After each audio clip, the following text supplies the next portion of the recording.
বাপৰে বাপ এইকেইটা কি একেবাৰে সূৰ্য জ্বলাদি জ্বলিলে মোক এখন একেবাৰে চকুকেইটা খাই পেলাব। হেল্ল' চাউণ্ডমেন আৰু লাইটমেন, আপোনালোক আটাই দুয়োজনালৈ আমাৰ তৰফৰ পৰা বিনম্ৰ অনুৰোধ থাকিল, আপোনালোকৰ যদি কৃপা আমাৰ ওপৰত নপৰে নহয় তেতিয়াহ'লে আমি তেনেইহে দেই। গতিকে আমাৰ চাউণ্ডমেন বৰ ধুনীয়া ল'ৰা, হাঁহিটো একেবাৰে মালভোগ কল যেন লাগিছে। ল'ৰাটো ধুনীয়া, কিবা চেনি পুঠি যেন, বৰ ভাল ল'ৰাটো। মই দাদা এনে জমনি কৰিছোঁ দেই, দায়িত্ব নধৰিব। আচলতে আমি যদি অকণমান জমনি কৰি মঞ্চখন উঠাই নলওঁ তেতিয়াহ'লে অসুবিধা হয়। বাইদি বাই আপোনাক এটা অনুৰোধ থাকিলে, আমাৰ আউটপুটটো ট্ৰিবল বেছ অ'কে ৰাখক, ৰিভাইভ মানে ইকুটো আমাক নালাগে, ইকো নালাগে, ঠিক আছে? এইটো বাৰু অ'কে পাইছোঁ, বাকী দুটাও ঠিক আছে। হেল্ল' ইকুটো অকণমান কমাব লাগিব।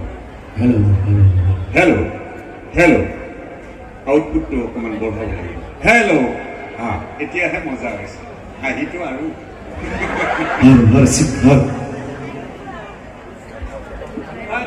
তই এইডাল অলপ উঠাই দিব, মানুহটো চব 5 ফুট 4 ইঞ্চি আছো না।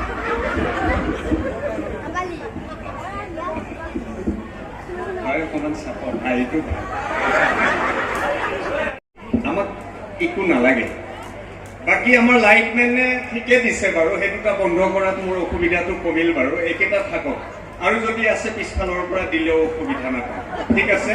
প্ৰভুসকল, আপোনালোক দুয়োজনালে আমাৰ তৰফৰ পৰা পোনপ্ৰথমে আন্তৰিক মৰম স্নেহ থাকিল।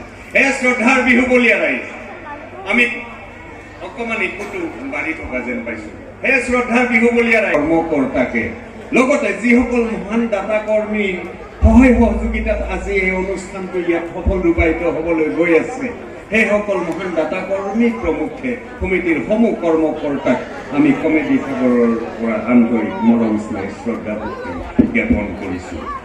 আমালৈ এটি হাত চাপৰিৰে আমাৰ অকণমান চাঞ্চিং কৰি দিয়ক। ঠিক আছে, বৰ ভাল লাগিছে। আহক হে শ্ৰদ্ধাৰ দৰ্শক শ্ৰোতা মণ্ডলী, যিকোনো এটি অনুষ্ঠান যদি মাংগলিকভাৱে আৰম্ভ কৰা হয় নিশ্চয় ভাল লাগিব, হয়নে নহয়? হয়নে নহয়? ঠিক আছে, তেতিয়াহ'লে আমাৰ ভাষাৰে আমি এটি মাংগলিক অনুষ্ঠান অমংগলীয়া কৰি দিওঁ। আহকচোন বাৰু এটি শ্ৰোত মন্ত্ৰৰে আমি আমাৰ অনুষ্ঠানটো আৰম্ভ কৰোঁ। এই শ্ৰদ্ধাৰ দৰ্শক শ্ৰোতা মণ্ডলী, ৰবচোন দে, এইডাল কি যে হ'ব, অলপ ভাইব্ৰেশ্যনত থৈছিলোঁ, ফোন এটা আহিছে, মই ফোনটো ধৰি লওঁ দেই। হেল্ল' হেল্ল', অঁ কোনে ক'লে? কলিতা নেকি? মই নৰেন শৰ্মা ক'লো। অ' আচ্ছা আচ্ছা, শৰ্মা বহুদিনৰ মূৰত, কওকচোন কিয়? বহুদিনৰ মূৰত বিহুৰ শুভেচ্ছা দিলোঁ। কি ভাবি আপোনালৈ থাকিল, কি ভাবি কেনেকৈ ফোন কৰিলে কওকচোন? তাৰমানে মনত পৰিল কি হয়, মোৰ ছোৱালী 3জনী আছিল, বিয়াটো দিব পৰা নাই, গোটেইকেইটা পঢ়া শুনাটো চফা, লাইন চাইন মাৰিব নাজানে। আচ্ছা বাপাকটো হেনো কমপ্লিট হয়, লাইন মাৰ কেনেকৈ শিকাইটো দিব নোৱাৰো। আচ্ছা আচ্ছা, এতিয়া মাকে মোক গাড়ী পেলাই কুকুৰটো মৰি যায় না, শিকাইবাৰ হৈছে। তাৰমানে মাকৰ মতে কি আপিকেইটা নি আপুনি বজাৰত উলিয়াই দিব লাগে নেকি? গৰু বজাৰত বিক্ৰী কৰি দিব লাগিব। আচ্ছা আচ্ছা, তথাপিও মোৰ অকণমান বেয়া লাগিল কি আজিৰ সমাজত, আজি সাম্প্ৰতিক সময়ত আপুনি ইমান বেল হৈ আছে না। বেল মানে নাচদিও ন, আমি এটা কোনোবাই নাচদিলে আকৌ হাই ক্ৰীম বোলে হওক। তেতিয়াহ'লে আপুনি ৰাম বেল মোৰো 3টা আপি আছিল নে নাই? আপোনাক কি কৰিলে? আৰে প্ৰভু, মইতো এতিয়া বিন্দাছ, মোৰ ঘৰত মাইকী বুলিবাক লাগি বস্তুৱে নাই। বাপৰে বাপ, হৰি মোৰ কি হ'ল জানে নে নাই? কি মোৰ আপি কেতিয়া আজিকালি কলেজত কিবাহে চেণ্টিমিটাৰত নপঢ়ো, চেমিষ্টাৰ সেইটো মোৰ ডাঙৰটো আপি কিবাহে 6 চেণ্টিমিটাৰত পঢ়ি আছে। আচ্ছা, তাই ক'লাক বোলে দেউতা মানে কি বান্ধৱী মোৰ গোটেইকেইটাৰে ফোন আছে, মোক এটা হেৰি মোবাইল দি লাগে। আচ্ছা, এতিয়া গৰীব মানুহ কেনেকৈ যাওঁ, হেৰি মোবাইল দোকান এখনত যাই পেলাই ছেকেণ্ড হেণ্ড মোবাইল এটা, পিৰে হেণ্ড মোবাইল, কিন্তু পিৰে হেণ্ড মোবাইল, আচ্ছা 1500 টকাত ছেকেণ্ড হেণ্ড মোবাইল এটা কিনি মই ডাঙৰ আপিটোক দিলোঁ।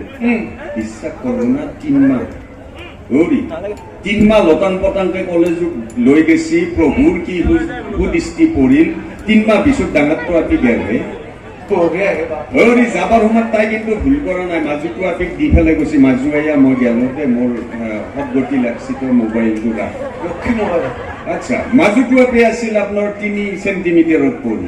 আচ্ছা, তাক 2 মাহে নালগিল তাকো প্ৰভুই সুদৃষ্টি কৰিলে মোবাইলত ক'ত কেনেকে ৰং মানে কি ৰং নম্বৰৰ ক্ৰছ কানেকশ্যন লাগিল তাইও গেল যাবাৰ সময়ত সৰুটো আপি দি পেলাই গৈছে হেও নামনে এইটো বৰ লক্ষী মোবাইল তো লগত ৰাখ বাই আৰু মোৰ ঘৰখন পাতি দিছে আমাৰো খবৰ লৈ আমি আমাৰো খবৰ লৈ থাকবি মোবাইলটো তই লগত ৰাখ সৰুটো আপি এইবাৰ হায়াৰ ছেকেণ্ডাৰী ফাইনেল দিছে এওঁৰে বিশ্বাস কৰবেন নহয় লাষ্টৰ পৰীক্ষাৰ দিনাখনে মোবাইলটো মায়াকক গোটেই দি পেলাই পেপাৰ দি চলি তাৰ লগত তাইও গেল 1500 টাকা কেনে কাৰবাৰ চলছে ৰবক না আৰু দুখৰ কথা আছে কি যাবাৰ সময়ত মায়াকক দি পেলাই ক'লা হে মা এইটো বৰ লক্ষী মোবাইল আমাৰ বাই ভনী তিনিও ঘৰ পাতি দিছে আমাৰ খবৰ লৈ থাকবি এওঁৰে বিশ্বাস কৰবেন নহয় মায়াকে 15 কি 10 দিন মোবাইলটো লগত ৰাখছি এওঁৰে কি কম দুখৰ কথা চিলিণ্ডাৰ দিয়া মানুহটোৰ লগত তাইও গুচি গেল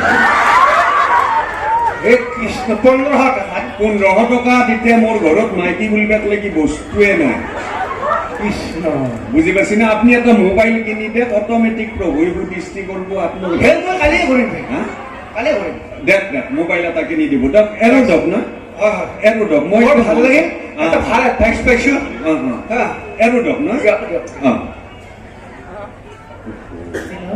এইটোই বৰ ডেঞ্জাৰ ফোন আহিল ওৰা তোমাক মই কিমান বাৰ ক'ব লাগে তুমি মোক ফোন নকৰিবা আপনি কৰেছে একটু কথা কখন প্লিজ আই লাভ ইউ গান ৰাম তোমাক মই কিমান বাৰ ক'ব লাগে মই বিবাহিত মানুহ ইতিমধ্যে মই সংসাৰৰ জ্বলা কলা খাই এতিয়া মই মানুহ চলিব নোৱাৰা হৈছো প্লিজ তুমি মোক ফোন কৰি নাথাকিবা আপনি তো কইছিলেন যে আপনার মাইকেল গেছে বাচ্চাও গেছে মই সেকেন্ড সিন বলে ভাবছেন আই লাভ ইউ গান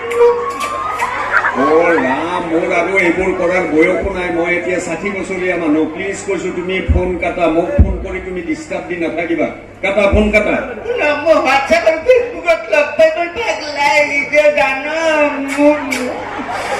ৰাম তুমি মোক এনেদৰে অশান্তি কিয় দি আছা প্লিজ ফোনটো কাটা ঠিক আছে মই অসুবিধা নাই কিন্তু কালি আপনি মোক হা লগ করবে দশটা ভ্রমণ করবে পারো ওরা মই তোমাক লগ ধৰিব যাব নোৱাৰো মোৰ গৰু গাই আছে সেইবিলাক চম্ভালোতে মোৰ দিনটো যায় প্লিজ কৈছো তুমি ফোন কাটা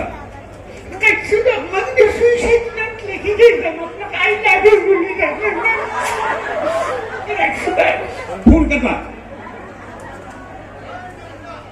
হে শ্ৰদ্ধাৰ দৰ্শক শ্ৰোতা মণ্ডলী আমি মানৱ জাতি আমি এই মানৱ মনুষ্যই নৱগ্ৰহৰ দ্বাৰা নিজকে পৰিচালিত হওঁ বুলি বিশ্বাস কৰোঁ কিন্তু এইটো দক্ষ গ্ৰহ আমি মনুষ্যই সৃষ্টি কৰি লৈছো আমি যে অকমান মোবাইলৰ নমুনা কৰি আপোনালোকক দেখুৱালো আচলতে এইকাৰণে দেখাইছো এই গ্ৰহটো যদি আমি মনুষ্যই ভাল ধৰণে পৰিচালিত নকৰো তেতিয়াহ'লে এনে ধৰণৰ পৰিঘটনা আপোনাৰ মোৰ মাজতো ঘটিব পাৰে গতিকে এই দক্ষ গ্ৰহটো যেন সকলোৱে ভাল ধৰণে পৰিচালিত কৰে ইয়াকে কৈ